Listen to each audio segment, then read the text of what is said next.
첫 번째 파트는 초음파 기본 원리입니다. 초음파뿐만 아니라 CT, MRI 파트 모두 이 기본적인 원리와 관련된 문제는 꼭 출제가 되고 있어요. 보통 한 문제에서 두 문제 출제가 되는데 난이도는 상중하로 따져봤을 때 하에 속하는 좀 쉬운 편에 속하는 문제가 주로 나오고 있습니다. 또한 단순 암기만으로도 어렵지 않게 풀 수 있기 때문에 이쪽 파트는 그냥 가져가는 파트라고도 설명을 드릴 수 있을 것 같아요. 바로 교재 내용 보도록 하겠습니다. 첫 번째로 보실 내용은 음파의 범위입니다. 말 그대로 이 사운드의 범위가 어떻게 구분되어지는지를 물어보는 내용인데요. 이 부분 같은 경우는 간단하게 그림으로 설명을 드려볼게요. 이런 식으로 라인을 그으신 다음에 양쪽에 모두 20이라고 적습니다. 그 다음에 한쪽에는 헤르츠, 다른 쪽에는 킬로헤르츠라고 적으시면 음파의 범위가 정리가 되신 거예요. 여기는 이 두 가지 값을 기준으로 해서 20Hz보다 적은 값을 초저음파, 인프라사운드라고 합니다. 반대로 20kHz보다 높은 값을 초음파, 그래서 이 두 가지의 값은 사람의 귀로 들을 수 없는 소리 영역으로 분류가 됩니다. 가운데 있는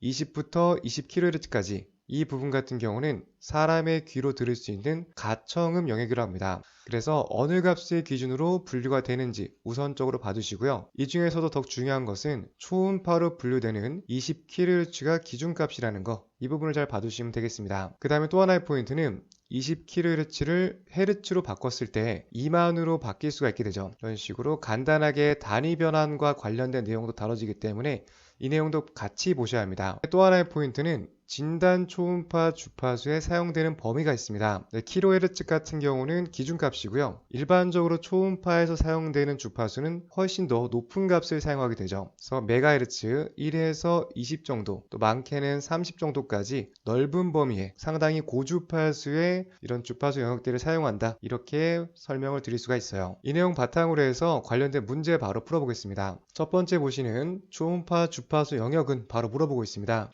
주파수 영역에 포함되려면 20kHz를 넘는 값이 초음파에 포함이 될 수가 있겠죠. 이 값보다 적은 값은 관계가 없는 보기라고 볼 수 있습니다. 1번은 기본적으로 제외가 되고요. 4번도 제외가 되고 5번도 제외가 되네요. 2번 보시면은 이 값을 변경하게 되면 15kHz이기 때문에 20에는 못 미치는 값입니다. 2번도 제외하고 이 값을 변형하면 30kHz이기 때문에 정답은 3번 선택해 볼 수 있습니다. 위에 설명드린 것처럼 단위 변환까지 같이 봐두셔야 돼요. 옆에 있는 2번 문제 보겠습니다. 진단용으로 사용하는 주파수의 범위는 기본적으로 kHz보다는 훨씬 높은 값인 메가헤르츠를 쓰기 때문에 두 가지는 제외하도록 하고요. 메가헤르츠 값이 있긴 한데 너무 높은 값이 설정되어 있어서 이 값도 제외하도록 하겠습니다. 정답은 1번 간단하게 선택해 볼 수 있습니다. 이런 식으로 자주 출제되는 패턴이 정해져 있기 때문에 이 내용 위주로 설명을 드릴 거예요. 이렇게 공부하게 되면 빠르고 정확하게 정답을 찾는 훈련이 가능하다고 볼 수 있습니다. 다음 넘어가서 두 번째 초음파 성질 보도록 할게요. 초음파의 성질, 말 그대로 음파가 어떠한 특징을 갖고 있는지 물어보는 내용인데요. 일반적인 교재에서는 여기에 관련돼서 이 원리적인 설명들이 상당히 길게 되어져 있어요. 제가 설명드릴 방법은 이러한 원리적인 내용도 중요하긴 하지만 지금 우리한테는 문제를 빠르게 푸는 스킬적인 부분들이 더욱더 필요하다고 생각이 듭니다.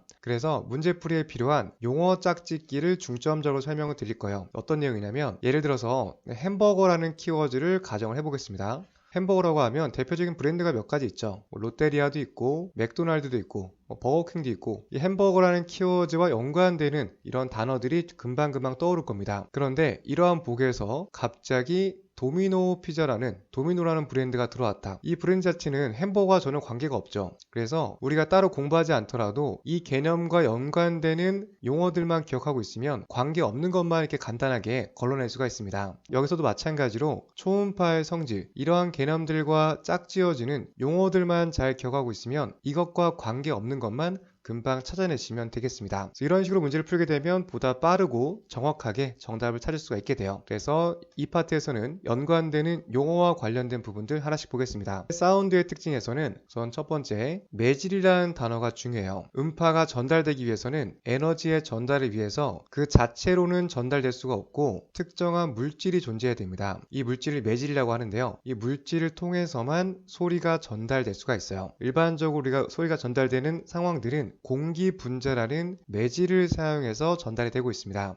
그래서 첫 번째 중요한 포인트, 음파는 매질이라는 단어와 연관이 있다. 두 번째는 압력파, 프레셔 웨이브라고도 하는데요. 공부하실 때는 한글과 영어를 같이 보셔야 합니다. 음파의 특징으로는 두 번째 압력파, 세 번째는 기계적 에너지, 이러한 용어와 연관이 있다라고 말씀을 드릴 수가 있어요. 그래서 앞서 햄버거 설명드린 것처럼 롯데리아, 버거킹 이렇게 짝이 지어지잖아요. 마찬가지로 사운드에서는 매질, 압력파, 기계적 에너지 이러한 단어들이 연관이 있다. 이렇게 정리하시면 됩니다. 다음으로 이것과 대조적인 개념이 있는데요. 바로 전자기파입니다. 전자기파, 일렉트로마그네틱 웨이브는 음파와 상반되는 개념이에요. 그래서 이걸 섞어서 문제로 출제가 자주 됩니다. 전자기파는 매질이 없는 진공에서도 전파가 가능해요. 방금 전에 음파는 매질이 필요하다고 설명드렸는데 전자기파는 매질이 필요가 없는 특징이 있습니다. 대표적으로는 자외선, 적외선, X선 또는 라디오파도 포함이 되겠습니다. 그래서 우선 기본적으로 짝지어진 용어들만 보시면 되겠고요. 넘어가서 두 번째 특징까지 설명드리고 관련된 문제 풀어보겠습니다. 두 번째는 음파의 형태입니다. 음파의 형태는 크게 두 가지로 나눠볼 수가 있는데요.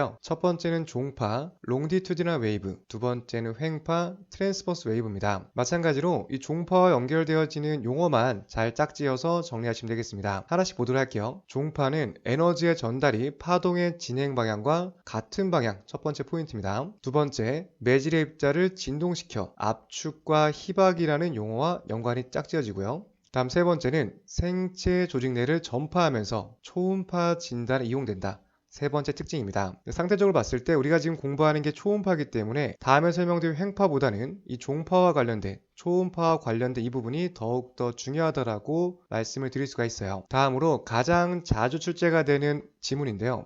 초음파는 기계적, 메카니컬, 종파의 특징을 갖고 있습니다. 이러한 단어가 나오면 무조건 종파와 관련되고 초음파와 관련된 복이라는 것을 우선적으로 떠올려 주셔야 됩니다. 다음은 횡파 보도록 할게요. 횡파 같은 경우는 에너지의 전달이 파동의 진행 방향과 수직이다. 방금 전에 설명드렸던 종파와 대조적이죠. 그 다음에 빛과 액성과 같은 전자기파, 일렉트로마그네틱 두 번째 포인트입니다. 다음 세 번째, 고체 물질은 쉽게 통과하는데 연부 조직은 통과하지 못하는 세 번째 특징이 있습니다.